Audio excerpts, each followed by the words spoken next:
Welcome back. It's now time for your lunchtime sports.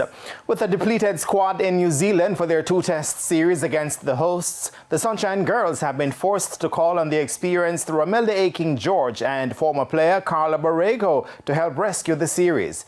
7 members of the Sunshine Girls squad arrived in New Zealand on Monday for the series, which starts on Wednesday in Auckland. Ongoing visa issues have resulted in the remaining 5 members of the squad being unable to join their teammates, putting the series against the Silver Ferns in limbo. It's understood Netball New Zealand was prepared to lend the Jamaican team players from their domestic league, but that might have affected the status of the games as official tests.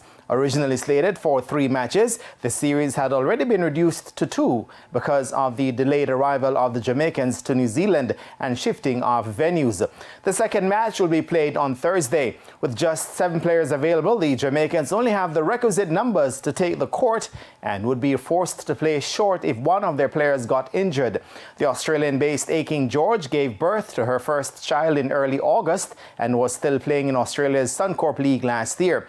Former goal shooter Borrego, who played for the Sunshine Girls at the 2003 World Cup in Jamaica, used to ply her trade in the Australian Domestic League. 38-year-old Borrego, who is now based in New Zealand, retired from the Australian Netball League after the 2016 season. It's felt New Zealand could seek recourse for the financial ramifications of a condensed and delayed series. The teams will be vying for the Taney Jameson Trophy. Now, West Indies women all-rounder Jamaican Chanel Henry is confident the team will turn around their fortunes and come out on top in their 3-match ODI series against New Zealand's women in the Caribbean. The Windies women went down by 5 runs by the Duckworth-Lewis method in Monday's contest, which was reduced to 35 overs aside due to rain. Henry top scored with 44 from 34 balls, while Kishona Knight added 36, as the Windies women posted 168 for 7, batting first in the contest at the Sir Vivian Richards Stadium in Antigua.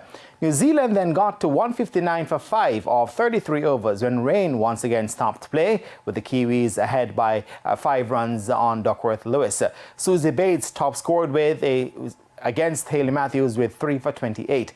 But Henry says she knows what needs to be done to pull level in the series.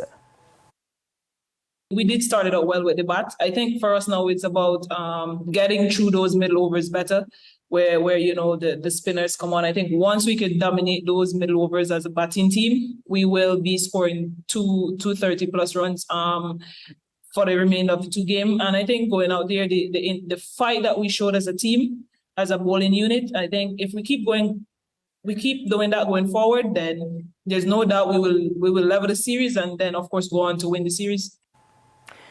Game 2 in the 3-match series will be played on Thursday. And Reggae Girls forward Tiffany Cameron has been named the Hungarian Women's Player of the Year for the 2021-2022 season. Cameron, who had 17 goals and 7 assists, guided a 2FC to the Hungarian Cup and second in the Hungarian Premier League.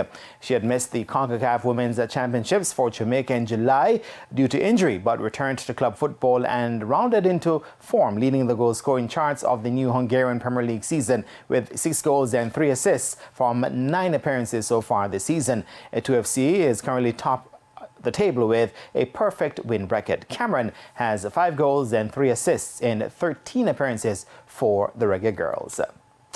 And that is the final whistle, and that's it for your lunchtime sports. And I am Jermaine Brown.